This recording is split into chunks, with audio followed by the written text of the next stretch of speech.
Welcome to the Sagar mathematics classes. मैं math expert Surendra Kumar. इस वीडियो में हम लोग डिस्कस करने वाले हैं मॉडल पेपर का 25 से लेकर के 50 तक। ये ऑलमोस्ट 25 क्वेश्चन लेकर के हम लोग चलेंगे, ठीक है ना। इसलिए 25 क्वेश्चन लेकर के चल रहे हैं क्योंकि इसमें मैथ है, मैथ में कैलकुलेशन करना पड़ता है और वीडियो लंबा हो, इसकी वजह से हम लोग छोटा छोटा वीडियो बनाना चाह रहे हैं, ठीक है ना, ताकि छोटा छोटा वीडियो अच्छा रहता है। तो यहाँ पे हम लोग 1 से लेकर के 25 तक का क्वेश्चन सॉल्व कर चुके हैं मॉडल पेपर का। अब बाकी का क्वेश्चन हम लोग यहाँ से कंटिन्यू करेंगे।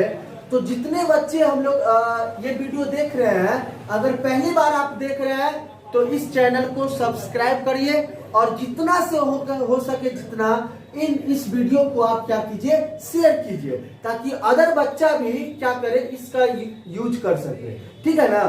तो फटाफट सब्सक्राइब कीजिए इस चैनल को और हम लोग आगे हम लोग कंटिन्यू करते हैं, ठीक है। तो देखिए यहाँ पे हम लोग 1 से लेकर के 25 तक के क्वेश्चन को अटेम्प्ट कर चुके हैं, सॉल्व कर चुके हैं। अब यहाँ पे 26 से लेकर के आगे हम जो भी क्वेश्चन इसमें होने वाला है सारे क्वेश्चन को सॉल्व करेंगे। तो सभी स्टूडेंट क्या कीजिए, पेन और कॉपी लेकर के बैठ जाइएगा, ठीक है ना, क्योंकि इसमें आप भी बनाते चलिएगा तो प्रैक्टिस होते जाएगा। और ये जो मॉडल पेपर है, ये मॉडल पेपर आपको ये निर्देश देता है कि बोर्ड में जो आने वाला क्वेश्चन है इसी आधार पर आता है, इसी के आसपास रहता है, और कोई क्वेश्चन तो यही आ जाता है, तो इसलिए ये इम्पोर्टेंट है, ठीक है ना।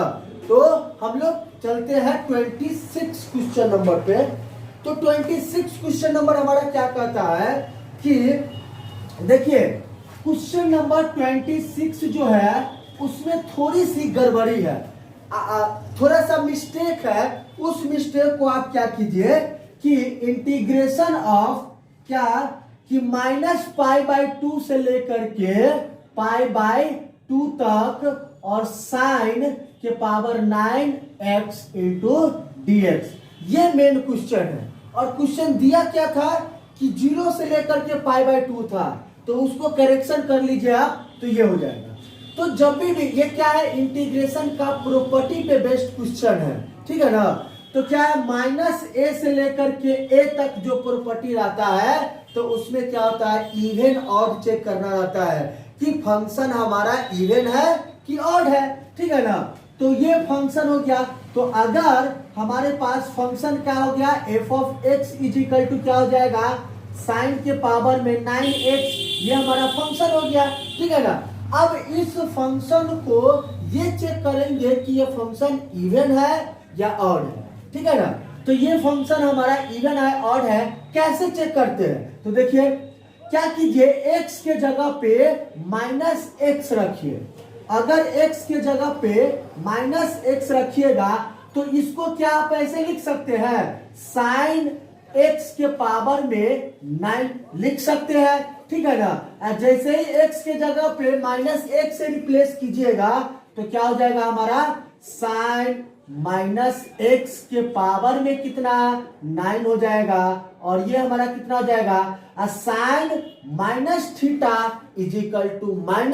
θ होता है, तो जिसके वजह से ये माइनस बाहर आ जाएगा और ये हो जाएगा आपके पावर में 9, ठीक है ना।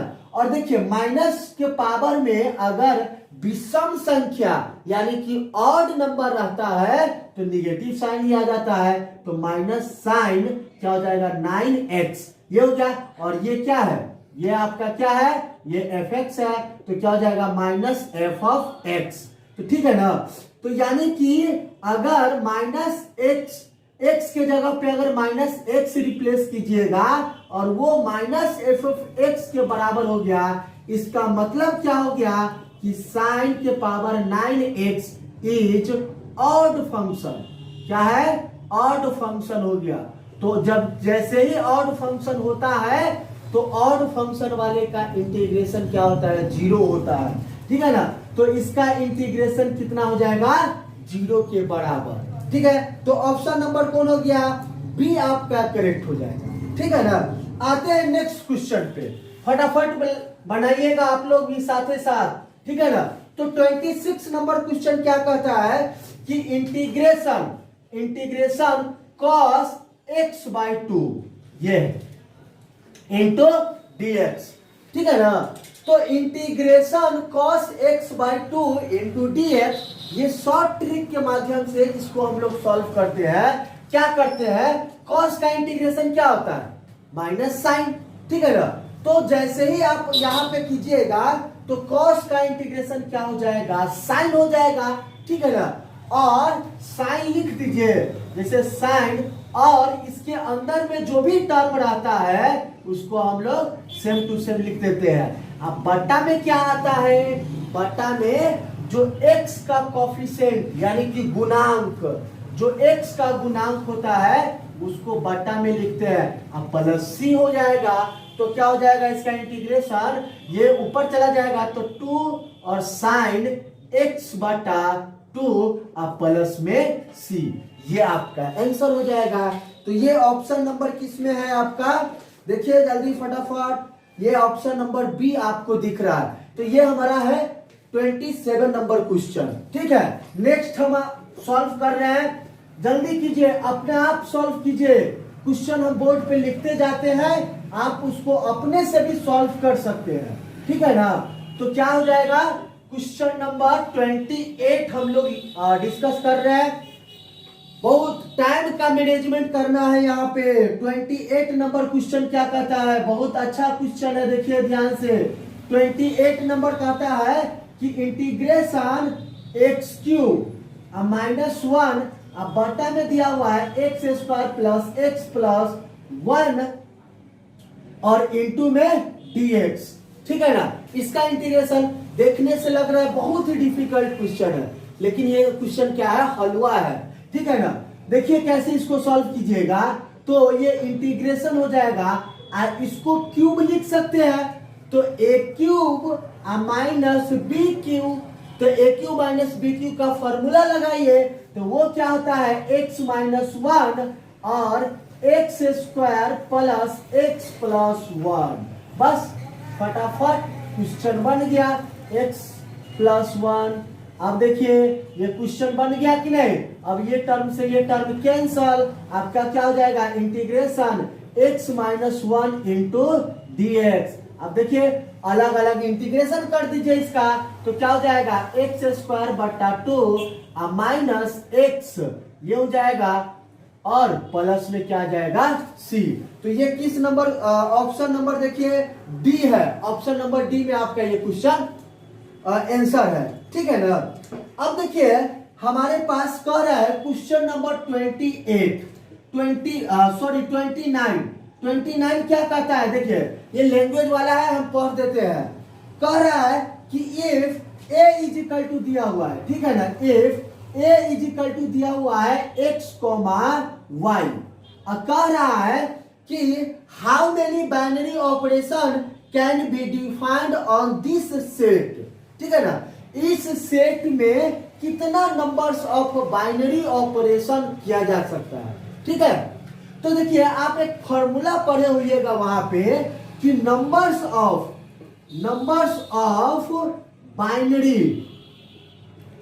बाइनरी ऑपरेशन, नंबर्स ऑफ क्या, बाइनरी ऑपरेशन, हमारा क्या होता है ऑपरेशन, ये क्या होता है कि n के पावर में n का स्क्वायर, यानी कि कहने का मतलब, और n क्या होता है, n होता है यहाँ पे नंबर्स ऑफ एलिमेंट, क्या होता है, नंबर्स ऑफ एलिमेंट होता है, ठीक है ना। तो यहाँ पे बताइए, आप लोग बताइए कितना एलिमेंट है यहाँ पे, तो 2 है, तो n का मान कितना हो जाएगा, n का मान 2 हो जाएगा। तो नंबर्स ऑफ बाइनरी ऑपरेशन कितना हो जाएगा बताइए, फटाफट बताइए, यानी कि 2 के पावर में 2 के स्क्वायर, तो कितना हो जाएगा, ये 2 के पावर में 4, यानी कि ये 16 इसका आंसर हो जाएगा, ठीक। ऑप्शन नंबर आपको बी में दिया हुआ है, ठीक है ना। और नेक्स्ट क्वेश्चन है हमारा, जल्दी अपने से कॉपी पेन लेकर के बैठिए और सॉल्व करते जाइएगा, साथे साथे सॉल्व कीजिए इसको, ठीक है ना। तो सबको समझ में आ रहा है क्वेश्चन? जिसको कोई भी दिक्कत होता है कमेंट बॉक्स में लिख करके भेजिए, ठीक है ना। 20, अब देखिएगा 30 क्वेश्चन। 30 क्वेश्चन क्या कह रहा है? 30 क्वेश्चन भी अच्छा क्वेश्चन है। 30 क्वेश्चन क्या कह रहा है कि इफ एफ जो है वो आर से आर है, आर से आर एक फंक्शन है, ठीक है ना। और क्या कह रहा है? Is a function. हम पूरा क्वेश्चन लिख दे रहे हैं, जल्दी जल्दी लिखिएगा, आप लोग भी बनाइएगा इसको, ठीक है ना। देन कह रहा है कि एफ इनवर्स है, वो भी है आर से आर। तो बताइए कि ये कब संभव है? Will exist if F is, यानी कि कह रहा है कि एफ जो है हमारा आर से आर एक फंक्शन है, एफ इनवर्स भी आर टू आर एक फंक्शन है। तो बताइए कि ये अगर ऐसा रहेगा तो एफ को क्या होना पड़ेगा? तो एफ को आपको हमेशा याद रखिएगा, तो ये तभी संभव है जब एफ क्या हो? एफ हो जाएगा 1 1 रहेगा, तभी ये संभव है। अब कैसे 1 1 रहेगा तो संभव है? तो देखिए ध्यान से समझिएगा, 1 1 हम लोग कैसे चेक करते हैं? बताइए फटाफट, 1 1 कैसे चेक करते हैं? जिसको अगर ये नहीं मालूम है, लेक्चर में दिया हुआ है, ठीक है ना। कैसे चेक करते हैं कि देखिए एफ ऑफ x1 अगर एफ ऑफ x2 के बराबर रखते हैं और यहाँ पे x1 x2 क्या होता है? रियल नंबर से बिलोंग करता है, ठीक है ना। तो अगर ऐसे रखने पर अगर x1 x2 के बराबर आ गया तो वो फंक्शन क्या हो जाएगा? 1 1 फंक्शन हो जाएगा, ठीक है ना। तो ये हो जाएगा 1 1 फंक्शन। अब अनटू फंक्शन क्या होता है? अनटू फंक्शन यानी कि इसका रेंज किसके बराबर होना चाहिए? इसका रेंज कोडोमेन के बराबर होना चाहिए, तभी हमारा क्या हो जाएगा? अनटू फंक्शन होगा। तो रेंज अगर आर है तो कोडोमेन भी तो आर है ना। तो ये तभी संभव है जब एफ क्या होगा? 1 1 अनटू होगा। तो ध्यान से इस क्वेश्चन को देख लीजिए आप कि कोई भी मतलब कि एफ अगर आर से आर है फंक्शन और f inverse R to R है, तो ये तभी संभव है जब एफ को क्या होना पड़ेगा? 1 1 अनटू, ठीक है ना। तो ये क्वेश्चन नंबर हमारा कितना था? 30। नेक्स्ट क्वेश्चन जल्दी जल्दी बनाइए आप लोग, ठीक है ना। टाइम नहीं है, टाइम कम है, आप टाइम कम है और कम टाइम में आपको अच्छे अच्छे क्वेश्चन कर करके अच्छे मार्क्स लाना है, ठीक है ना। क्योंकि अब मतलब कि आलतू फालतू का क्वेश्चन करने से कोई फायदा नहीं है। हम लोग साल भर तो वही करते आते हैं, पूरा डिटेल में पढ़ते हैं, लेकिन अब जो है हमारा टाइम कम है तो अच्छे अच्छे क्वेश्चन कर करके अच्छा मार्क्स लाने का कोशिश करेंगे, ठीक है ना। तो नेक्स्ट क्वेश्चन हमारा क्या है? देखिए नेक्स्ट क्वेश्चन का है, अभी जस्ट बताया है कि 1 1 कैसे चेक करते हैं, सेम टू सेम वही क्वेश्चन है, ठीक है ना। कह रहा है क्वेश्चन 31, क्वेश्चन नंबर 31 क्या कहता है कि if f of x1 is equal to f of x2 है, ठीक है ना। और ये हमारा किसके, और ये आता है किसके? x1 is equal to x2 के बराबर आता है। तो आपसे पूछ रहा है कि ये कौन सा फंक्शन होगा जो ऐसा होगा? तो ये कौन सा फंक्शन होगा? 1 1 फंक्शन होगा, ठीक है ना। तो ये 1 1 अभी जस्ट डिस्कस किए हैं, तो ये 1 1 फंक्शन होगा, तभी हमारा होगा। नेक्स्ट क्वेश्चन 32 क्या कहता है? देखिए ध्यान से समझिए। 32 कहता है कि sine inverse x plus cos inverse minus x कितना के बराबर होगा? तो देखिए ध्यान से समझिएगा कि साइन इनवर्स x अगर है अब प्लस में कॉस इनवर्स x होगा तो ये π/2 के बराबर होगा। लेकिन यहाँ पे क्या कह दिया कि -x दे दिया। तो जब ये आप इनवर्स ट्रिग्नोमेट्री में पढ़े होइएगा कि कॉस इनवर्स माइनस एक्स किसके बराबर होता है, pi minus cos inverse x के बराबर होता है। तो वो मान यहां पे रख दीजिएगा। तो सॉरी यहां पे क्या है, माइनस दिया हुआ है, ठीक है ना, और ये रिजल्ट होता है पाई बाय 2 और cos inverse minus x is equal to इसके बराबर होता है। अब उसका मान डाल दीजिए यहाँ पे, तो क्या हो जाएगा, sine inverse x minus of pi minus cos inverse x हो जाएगा। अब देखिए माइनस से मल्टीप्लाई कीजिएगा तो क्या हो जाएगा, sine inverse x minus pi minus minus plus, तो कॉस इनवर्स ये। अब देखिए ये दोनों प्लस में है तो एक साथ लिख लीजिए, तो sine inverse x plus cos inverse x minus में पाई, ठीक है ना। और ये देखिए ये यहाँ पे लिखे हुए हैं कितना के बराबर होता है, पाई बाय 2 के बराबर माइनस में पाई। तो ये एलसीएम तेलसीएम लीजिएगा तो क्या हो जाएगा, माइनस में पाई बाय 2, ये आंसर हो जाएगा इसका। तो ऑप्शन नंबर कौन है, ऑप्शन नंबर बी में आपका ये प्रेजेंट है, ठीक है। चलिए अच्छा से आ रहा है समझ में सभी को। चलिए यहाँ पे ये हम लोग 32 क्वेश्चन हो गया। अब नेक्स्ट क्वेश्चन फटाफट आप लोग भी साथ बनाते चलिए, ठीक है ना। अब टाइम कम है, कम टाइम में अच्छा नंबर लाना है, ठीक है ना। पूरे कॉन्फिडेंस के साथ रहना है, कॉन्फिडेंस लूज नहीं करना है, जितना हो सके उतना कॉन्फिडेंस बना करके रखना है। और कॉन्फिडेंस तभी बनता है जब आपका नॉलेज रहेगा, ठीक है ना। तो ये चीज है। तो अब आते हैं क्वेश्चन नंबर 34 पे। 34 क्या कहता है कि tan इनवर्स x बटा y आप प्लस में cot इनवर्स x बटा y।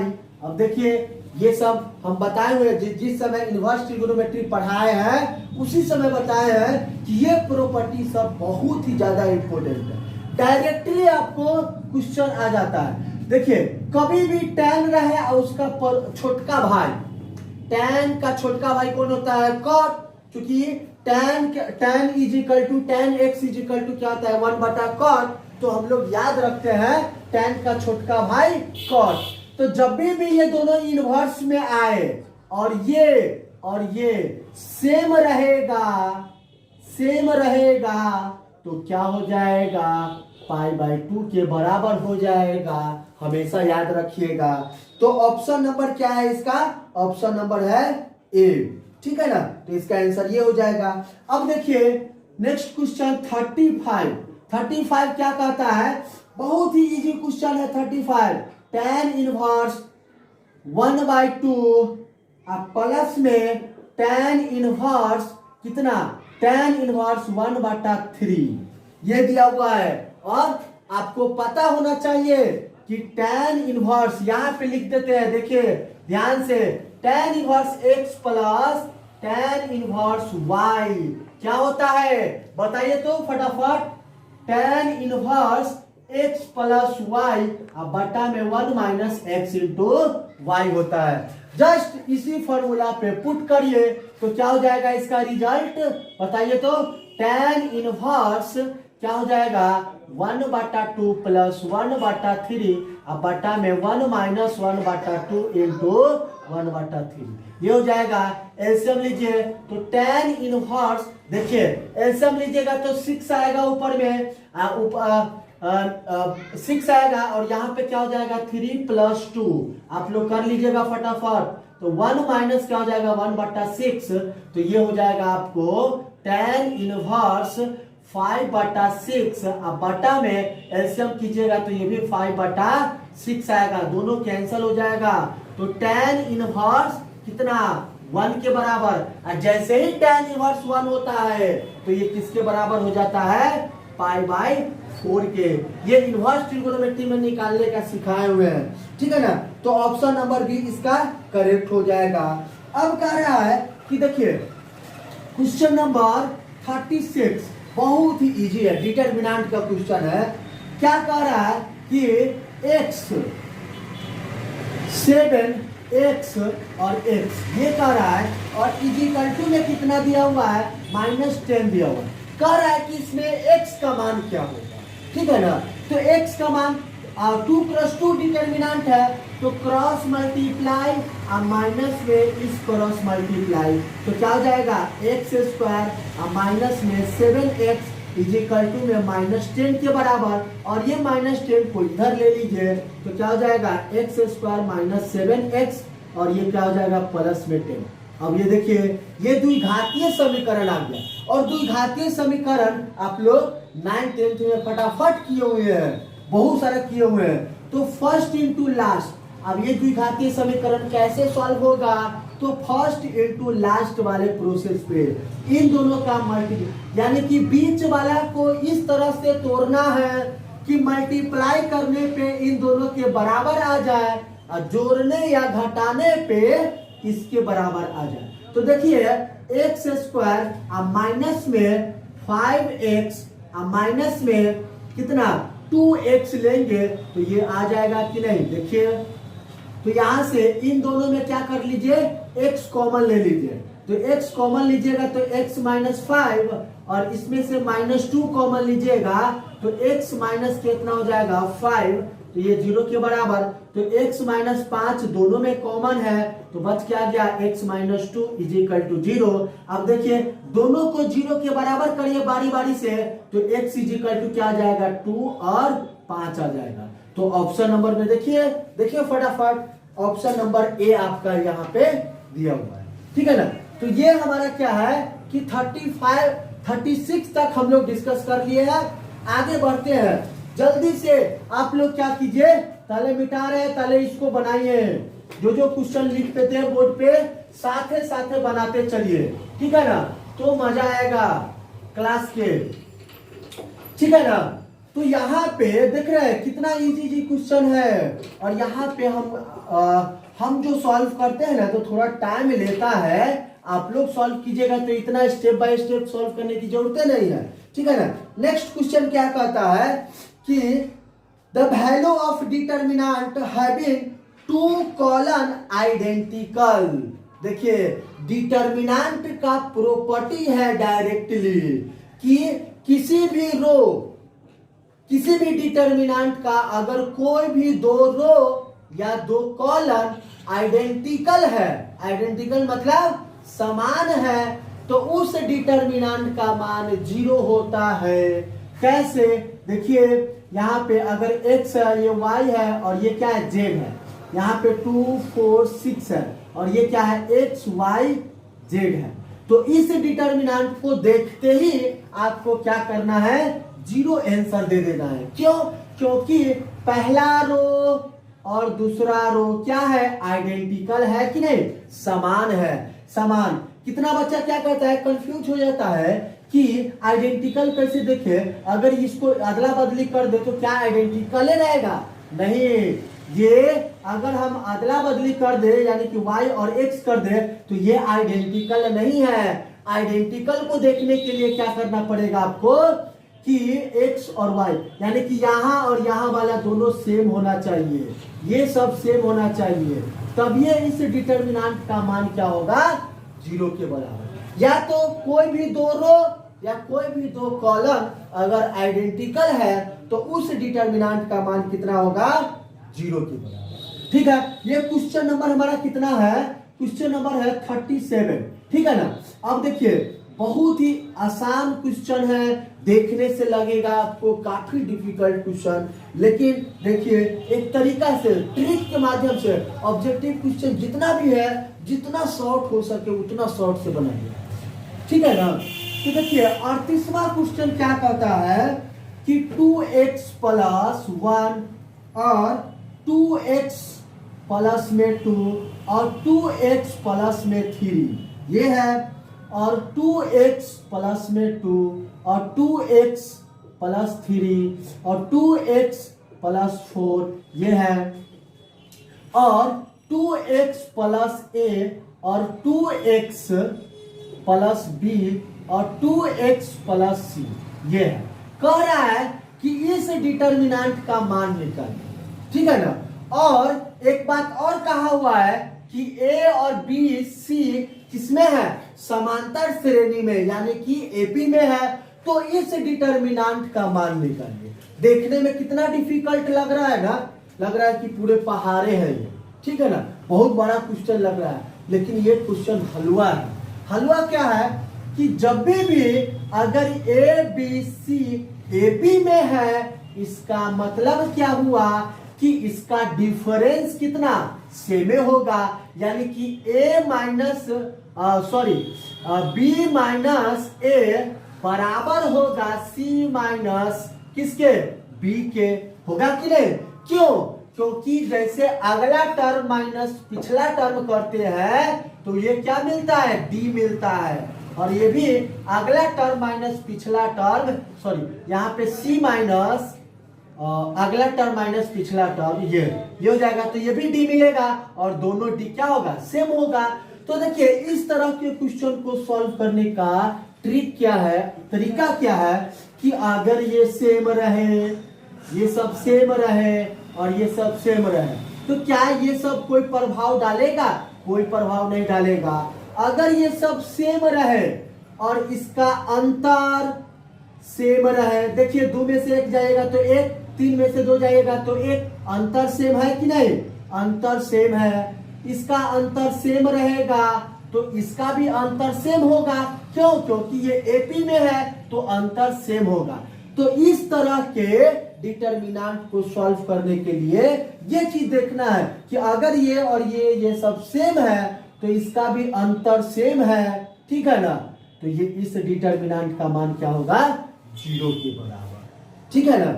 तो इस डिटर्मिनेंट का मान किसके बराबर हो जाएगा, 0 के बराबर। समझ में आया? कितना इजी क्वेश्चन है। चलिए हम लोग नेक्स्ट क्वेश्चन करते हैं। नेक्स्ट क्वेश्चन के लिए सब हटाना पड़ेगा, ठीक है ना, तो हटाइए जल्दी जल्दी, आप लोग बनाइए, तो जितना हो सके उतना तेजी में क्वेश्चन बनाइए आप, क्योंकि काफी ऑब्जेक्टिव क्वेश्चन बन गया है इस बार हमारे एग्जाम में, ठीक है ना। हमारा नेक्स्ट क्वेश्चन क्या है, 39 क्या कहता है, क्वेश्चन नंबर 39 ये कहता है कि यदि मैट्रिक्स ए, यदि मैट्रिक्स का क्वेश्चन है ए आई जे है, ठीक है ना, इज सिमेट्रिक, यानी कि ये मैट्रिक्स सिमेट्रिक कब होगा, ठीक है ना। तो देखिए ये मैट्रिक्स, कोई भी मैट्रिक्स सिमेट्रिक्स कब होगा उसका कंडीशन है, सिमेट्रिक एंड एस्क्यू सिमेट्रिक्स वाला लेक्चर में आप पढ़े होइएगा कि कोई भी मैट्रिक्स सिमेट्रिक कब होता है, जब इसका ट्रांसपोज ए के बराबर आ जाए तो क्या कहलाता है, सिमेट्रिक कहलाता है। और एक और चीज है, एक और चीज आप देख सकते हैं कि अगर ए आई जे किसके बराबर हो जाए, ए जे आई के बराबर हो जाएगा तो ये क्या हो जाएगा, सिमेट्रिक हो जाएगा। क्या हो जाएगा, सिमेट्रिक, यानी कि सममित अवयव हो जाएगा, ठीक है ना। अगर ए ट्रांसपोज अगर माइनस ए के बराबर हो जाए तो भी हमारा क्या हो जाएगा। और दूसरा तरीका क्या चेक करने का कि अगर ए आई जे माइनस ए जे आई के बराबर हो जाएगा तो इस तरह के मैट्रिक्स को कौन सा मैट्रिक्स कहते हैं, एस्क्यू सिमेट्रिक मैट्रिक्स कहते हैं, ठीक है ना। तो दोनों पूरा थ्योरी एस्क्यू सिमेट्रिक का यहाँ पे हम लोग डिस्कस कर लिए, ठीक है ना। तो देखिए ऑप्शन देख लीजिए ना, तो ऑप्शन क्या है यहाँ पे आपका, ए आई जे माइनस जे आई के बराबर है, और ऑप्शन और क्या है कि देखिए सी ऑप्शन इसका करेक्ट होगा, यानी कि सिमेट्रिक मैट्रिक्स पूछ रहा है तो ये चीज ऑप्शन में दिया हुआ है। कभी कभी क्या होता है कि ये भी ऑप्शन में दिया रहेगा, तो दोनों तरीका से आप सीख लीजिए, ठीक है ना। तो ये तरीका है। अब आते हैं क्वेश्चन नंबर 40 में, फटाफट कीजिए क्वेश्चन नंबर 40 को। 40 देखिए, 40 जो है ना आप कॉम्प्लेक्स नंबर में पढ़े होइएगा 11th क्लास में, ठीक है ना। ये क्या है 1, और ये क्या है ओमेगा है, ओमेगा स्क्वायर है, ये क्या है ओमेगा स्क्वायर और 1 है, और ये क्या है ओमेगा स्क्वायर 1 ओमेगा, ठीक है ना। ये अब कह रहा है कि इस डिटर्मिनेंट का क्या कीजिए आप, सॉल्व करके बताइए, ठीक है ना। तो ये चीज आप कॉम्प्लेक्स नंबर में पढ़े होइएगा 11th क्लास में। करना क्या है, देखिए कैसे हम डिटर्मिनेंट को सॉल्व करते हैं। अब देखिए इसमें देखिए पहला रो में देखिए 1 है, ओमेगा है, ओमेगा स्क्वायर है। सेकेंड रो में देखिए वही तीनों है, पोजीशन चेंज है कि नहीं। फिर तीसरा रो में भी वही तीनों है, पोजीशन चेंज है। तो हम क्या करेंगे, या तो आप तीनों रो को जोड़ दीजिए या तीनों कॉलम को जोड़ करके एक कॉलम में लिख लीजिए। तो हम क्या करेंगे कि C1 में लिख रहे हैं कि क्या चीज करके C1 plus C2 plus C3, ठीक है ना। तो करिएगा तो क्या हो जाएगा 1 प्लस ओमेगा स्क्वायर। आज ये तो हो गया कि पहला कॉलम का बात, और दूसरा कॉलम में हमारा ओमेगा और ओमेगा स्क्वायर रहेगा ही। और दूसरा रो में क्या हो जाएगा 1 प्लस ओमेगा स्क्वायर और ओमेगा स्क्वायर 1, ये हो जाएगा। फिर क्या हो जाएगा 1 प्लस ओमेगा स्क्वायर। ये बहुत ही अच्छा क्वेश्चन है, ऑब्जेक्टिव में इस तरह का क्वेश्चन आता भी है बराबर, ठीक है ना। तो ये हो गया। अब देखिए कॉम्प्लेक्स नंबर में पढ़े होइएगा कि 1 प्लस ओमेगा स्क्वायर का मान कितना होता है, लड्डू के बराबर, 0 के बराबर, ठीक है ना। तो जैसे ही इन सभी का मान 0 हो जाएगा तो हमारे पास क्या हो जाएगा, ये 0 हो गया, ठीक है, ये भी 0 हो जाएगा और ये भी 0 हो गया। अब देखिए, अब किसी भी डिटर्मिनेंट में अगर पूरा रो या पूरा कॉलम 0 होता है तो उस डिटर्मिनेंट का मान लड्डू मिलता है, यानी कि 0 मिलता है, ठीक है ना। तो देखिए इतना मतलब कि भयंकर क्वेश्चन है और है कुछ नहीं है। तो ये सब चीज है, छोटी छोटी जानकारी होना बहुत जरूरी है, ठीक है ना। तो ये हो गया हमारा, यानी कि ऑप्शन नंबर डी में आपका ये आंसर दिया हुआ है, ठीक। तो 40 क्वेश्चन हम लोग डिस्कस कर लिए हैं और करते हैं, जल्दी से आप कीजिए, साथे साथे बनाते चलिएगा, ठीक है ना। और अच्छा लगे तो इस वीडियो को जरूर लाइक कीजिएगा और शेयर करना नहीं भूलिएगा, ठीक है ना, ताकि जिस तरह से आप इसका उपयोग कर रहे हैं उसी तरह से आपका फ्रेंड भी करे तो अच्छा ना रहेगा। तो ये हो जाएगा क्वेश्चन नंबर 41 क्या कर रहा है, बहुत ही इजी क्वेश्चन है, जल्दी लिखिए आप लोग भी। क्या कर रहा है कि 1 2 3 और 4 5 6 ये क्वेश्चन दिया हुआ और कह रहा है कि एक ट्रांसपोज निकालिए, ठीक है ना। ट्रांसपोज लिखने का दो तरीका है, या तो डैश दे देते हैं या तो इस तरह से हम लोग डिनोट करते हैं, ठीक है ना। तो एक ट्रांसपोज, किसी भी मैट्रिक्स का ट्रांसपोज कैसे निकलता है, उसके कॉलम और रो को कॉलम में कन्वर्ट कर दीजिए, यानी कि पहला रो को पहला कॉलम में, दूसरा रो को दूसरा कॉलम में और तीसरा रो को तीसरा कॉलम में। तो देखिए फर्स्ट रो है, तो अगर हमको निकालना है इसका ट्रांसपोज तो पहला रो को क्या कर दीजिए, पहला कॉलम 1 2 3 और 4 5 6, ये हो जाएगा आपका ट्रांसपोज, ठीक है ना।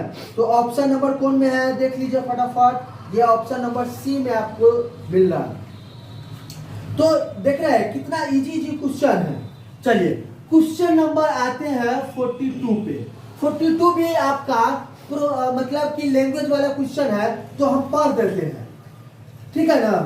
तो ए मैट्रिक्स हैव 4 रो, क्या रो है, 4 रो है, रो की संख्या कितना है, 4 है, ध्यान में रखिएगा। And each row have 3 element, each row यानी कि प्रत्येक रो में कितना एलिमेंट है, 3 एलिमेंट है।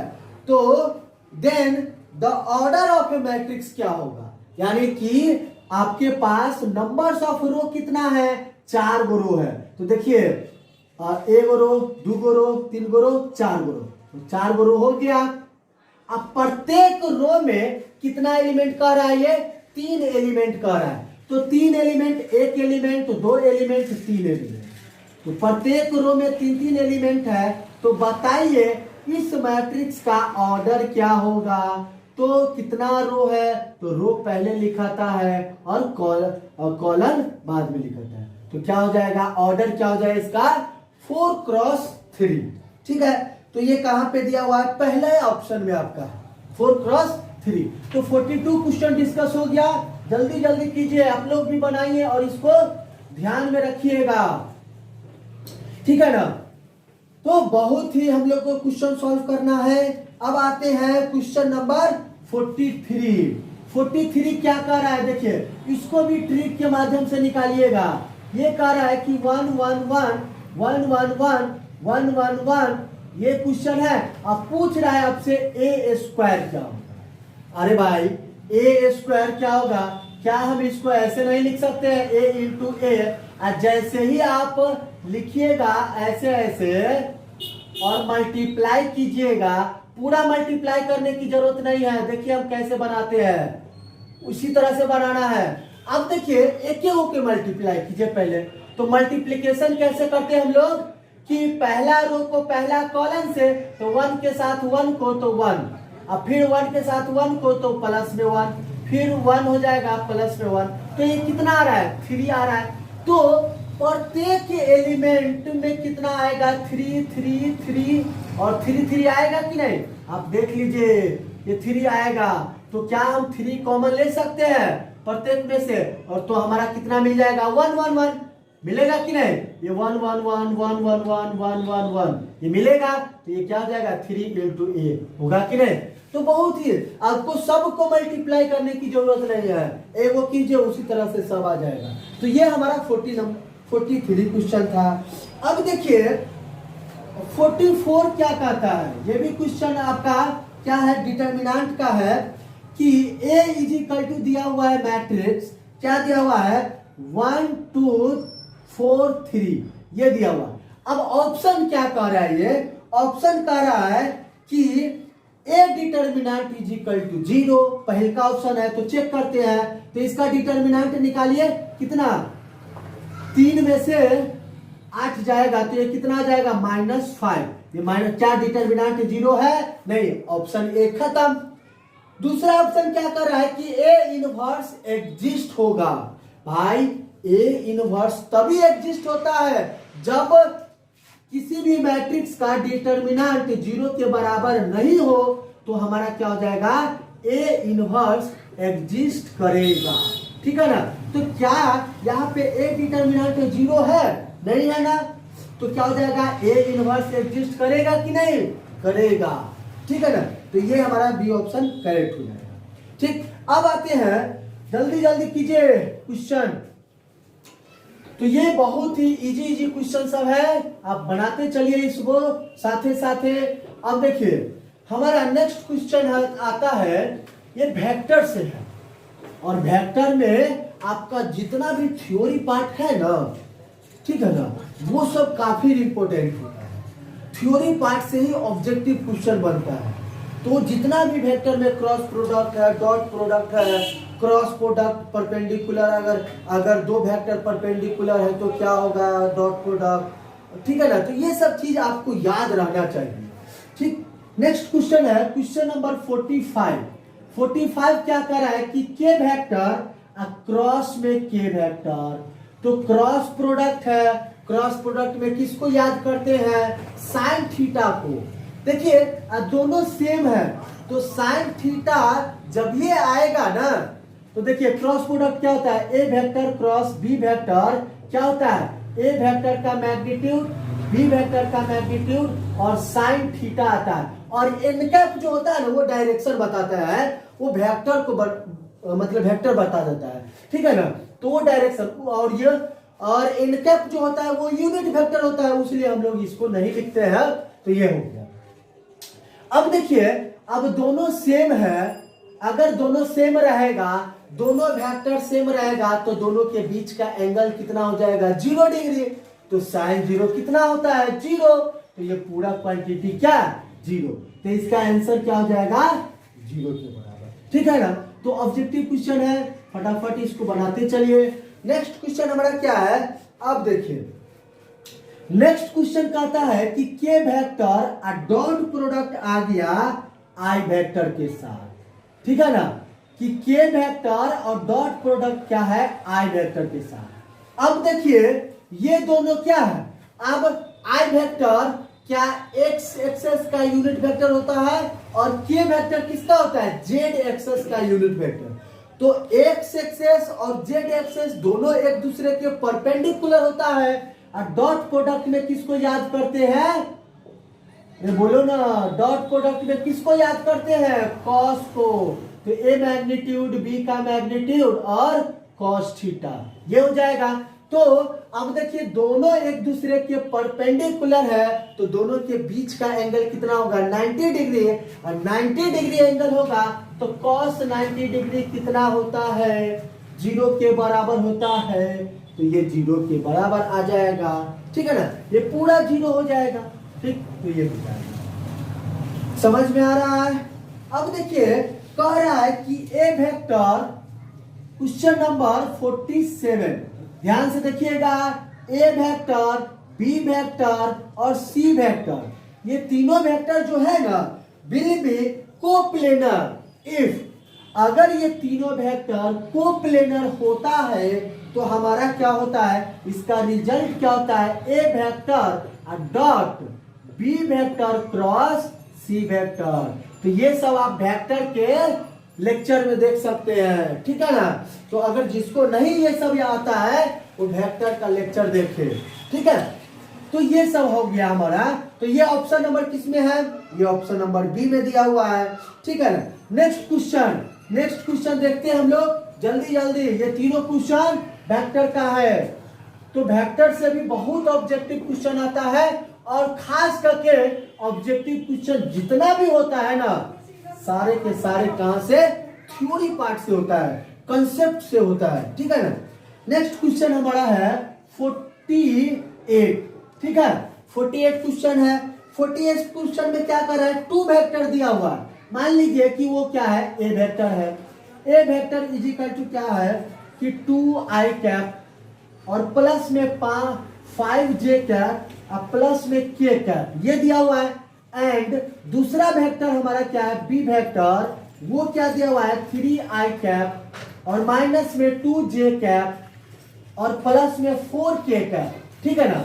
अब ऑप्शन क्या कह रहा है ये कि ये पैरेलल है, दूसरा परपेंडिकुलर है, इक्वल है, नन ऑफ दीज है, ठीक है ना। तो देखिए कभी भी दो वेक्टर परपेंडिकुलर होता है तो उसका डॉट प्रोडक्ट 0 होता है कि नहीं। आप लोग पढ़े हुएगा वेक्टर में, तो डॉट प्रोडक्ट अगर इसका निकाल करके चेक करते हैं कि क्या 0 के बराबर आता है कि नहीं, तो किसी भी दो वेक्टर का डॉट प्रोडक्ट कैसे होता है, उसके सिर्फ मैग्नीट्यूड मल्टीप्लाई हो जाता है, यानी कि x1 into x2 plus y1 into y2 plus में z1 इंटू z2, ये हो जाएगा।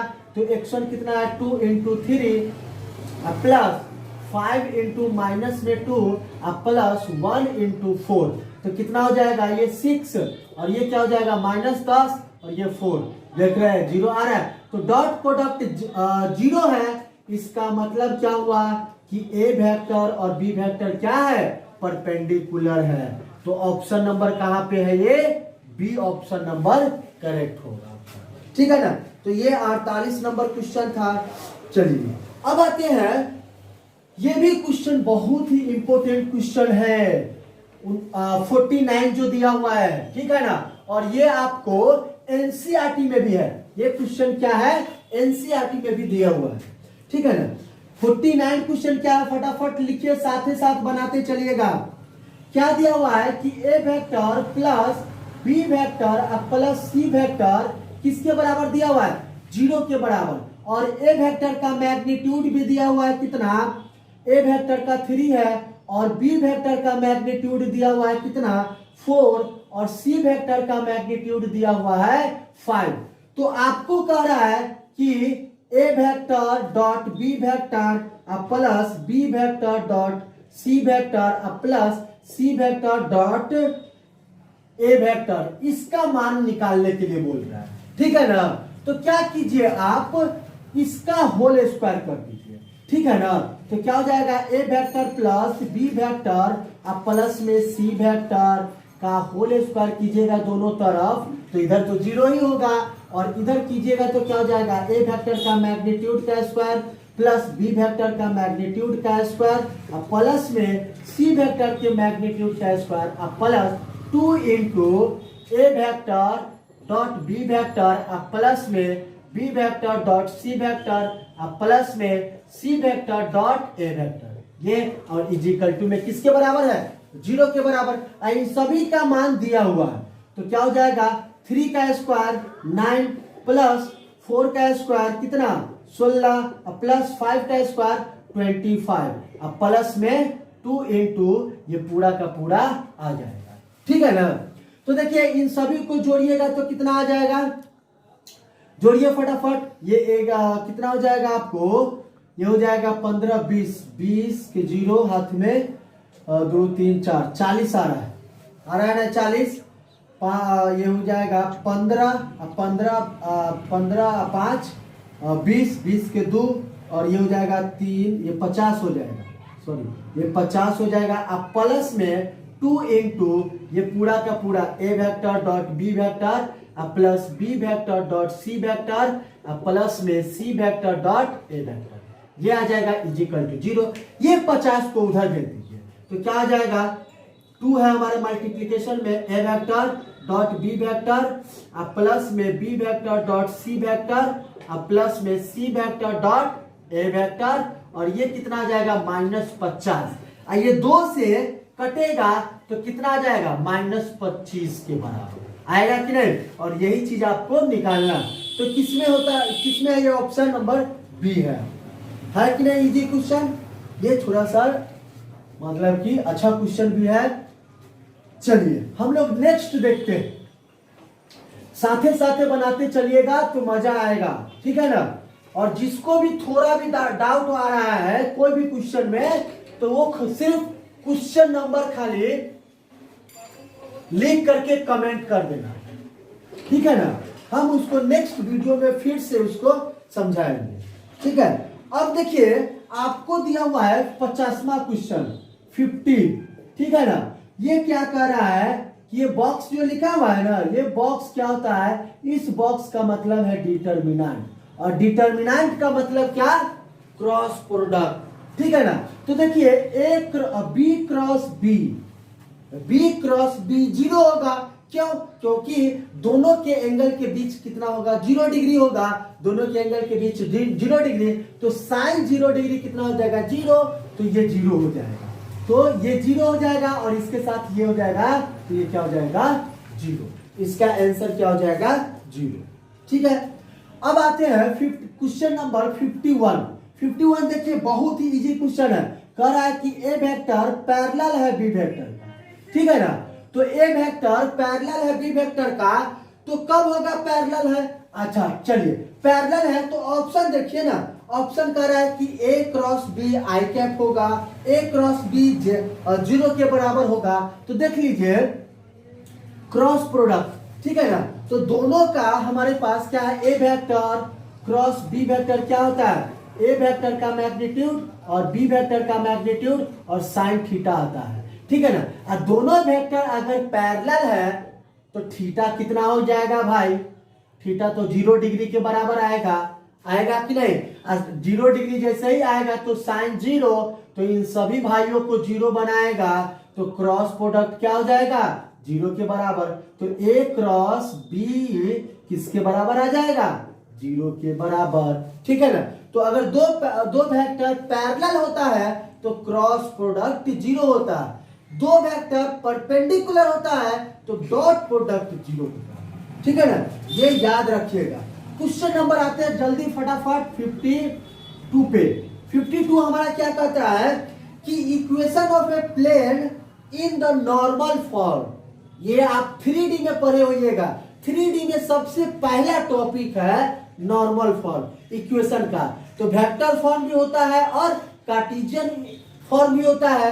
तो यहाँ ऑप्शन में आपको सिर्फ कार्टेशियन फॉर्म दिया हुआ है। इसका मतलब क्या हो जाएगा LX प्लस MY प्लस में NZ किसके बराबर हो जाएगा NZ इज इक्वल टू 0। तो ये इसका आंसर हो जाएगा। नॉर्मल फॉर्म प्लेन का इक्वेशन होता है वेक्टर फॉर्म में। ठीक है ना? तो ये हो जाएगा। अब देखिए हम लोग देखते हैं 50 नेक्स्ट क्वेश्चन जो हमारा है वो क्या है 53। जल्दी जल्दी जल्दी जल्दी कीजिए क्योंकि टाइम मैनेज करना बहुत जरूरी है यहाँ पे, ठीक है ना।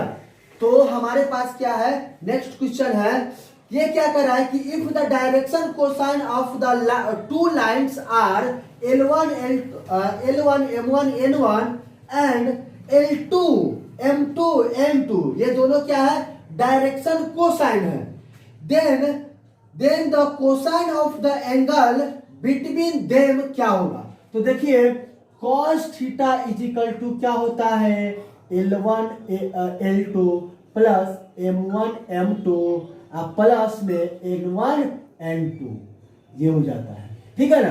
तो कह रहा है कि एंगल क्या होगा इन दोनों के बीच में, तो ये होता है, ये डायरेक्ट फॉर्मूला है, ठीक है ना। आप डायरेक्ट 3D में देख सकते हैं ये फॉर्मूला को, ठीक है ना, 3D चैप्टर जो है हमारा, ठीक। तो ये क्या है क्वेश्चन नंबर 53 था। और क्वेश्चन नंबर आते हैं 54 पे। 54 क्या कहता है, बहुत इजी क्वेश्चन है कि the direction cosine of x axes. देखिए ये तीनों एक्सेस का हम लोग डिस्कस करेंगे। तो एक्स एक्सेस का डायरेक्शन, एक्स एक्सेस का डायरेक्शन हमारा डायरेक्शन कोसाइन निकालना है, ठीक है ना। तो डायरेक्शन कोसाइन का मतलब cos alpha cos beta cos gamma होता है। और एक्स एक्सेस से एक्स एक्सेस का एंगल कितना होगा 0 डिग्री, इसका मतलब अल्फा कितना हो जाएगा 0 डिग्री। तो कॉस अल्फा कितना, कॉस अल्फा 0 डिग्री, तो ये 1 हो जाएगा।